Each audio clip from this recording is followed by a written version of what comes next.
Hello viewers, আজকে আমরা এক্সেলে একটা খুব ইন্টারেস্টিং ভিডিও দেখতে চলেছি এবং বলতে পারো এটা খুব একটা ইজি প্রসেস, যেই প্রসেস দিয়ে অ্যাপ্লাই করলে আমরা এক্সেলে অনেক কাজ খুব তাড়াতাড়ি করতে পারবো। যেরকম তোমরা দেখতেই পাচ্ছ একটা টেবিল বানানো আছে, যে টেবিলটার মধ্যে লেখা আছে নাম।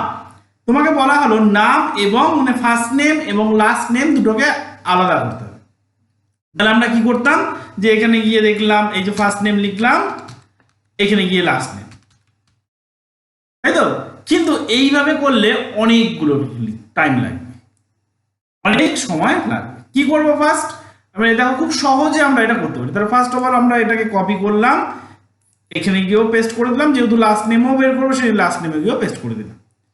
এইবার কি করব, এবার ফার্স্ট নেম বের করবো। তারপরে এই সব কটাকে সেলটাকে সিলেক্ট করবো, কন্ট্রোল এইচ মানে আমরা কোথায় যাব, কন্ট্রোল এইচ মানে রিপ্লেসে। রিপ্লেসে যাওয়ার পরে এখানে একটা স্পেস বার দেবো, স্পেস বার দিয়ে অ্যাস্টিক সাইন মানে স্টার সাইনটা দেবো, দেওয়ার পরে রিপ্লেস অল। এটা ওকে করে দিলাম, ক্লোজ করে দিলাম। দেখো সবগুলো ফার্স্ট নেম চলে আসলো, খুব 1 সেকেন্ডের মধ্যে চলে আসলো। এইভাবে আবার এটার মধ্যে করতে পারি। এটার মধ্যে কি করবো, সিলেক্ট করব, আবার সেই কন্ট্রোল এইচ। আগেরটায় কি করেছিলাম, আগেরটা যেহেতু ফার্স্ট নেম রেখেছিলাম সেই জন্য প্রথমে স্পেস বার তারপরে অ্যাস্টিক সাইন। এইবার এখানে কি করব, যেহেতু লাস্ট নেমটা রাখবো প্রথমে অ্যাস্টিক সাইন তারপরে স্পেস বার, এরপরে রিপ্লেস অল, এরপরে গিয়ে রিপ্লেস অলে গিয়ে ক্লিক করব। ওকে, দেখো সব লাস্ট নেমগুলো থেকে। তার মানে আমি কন্ট্রোল এইচ মানে রিপ্লেসে যাওয়ার পর ফার্স্ট নেম রাখতে চাইলে স্পেস অ্যাস্টিক সাইন মানে স্টার সাইন, লাস্ট নেম রাখতে চাইলে অ্যাস্টিক সাইন স্পেস তারপরে রিপ্লেস অল।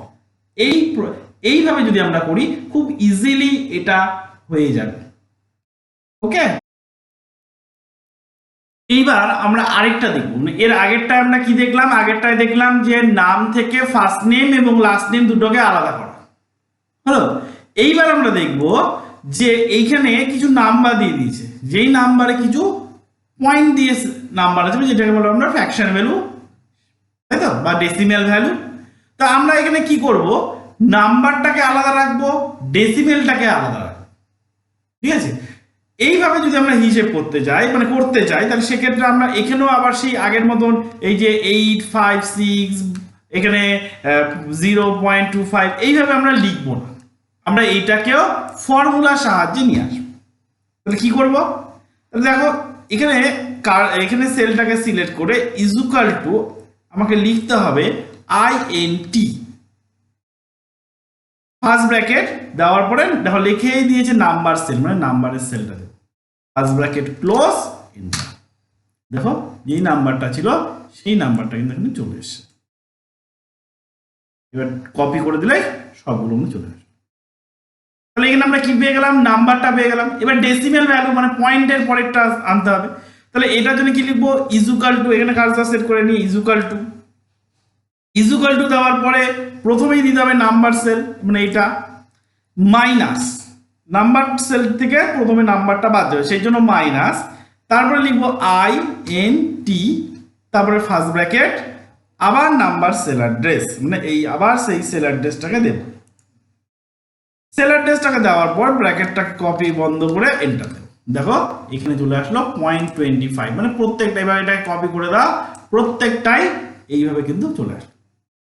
তার মানে আমি এখানে খুব ইজিলি আমাকে আলাদা আলাদা করে টাইপ না করে এমনি একাই টাইপ করে এইগুলো কিন্তু ফর্মুলার সাহায্যে এইগুলো কিন্তু চলে আসে।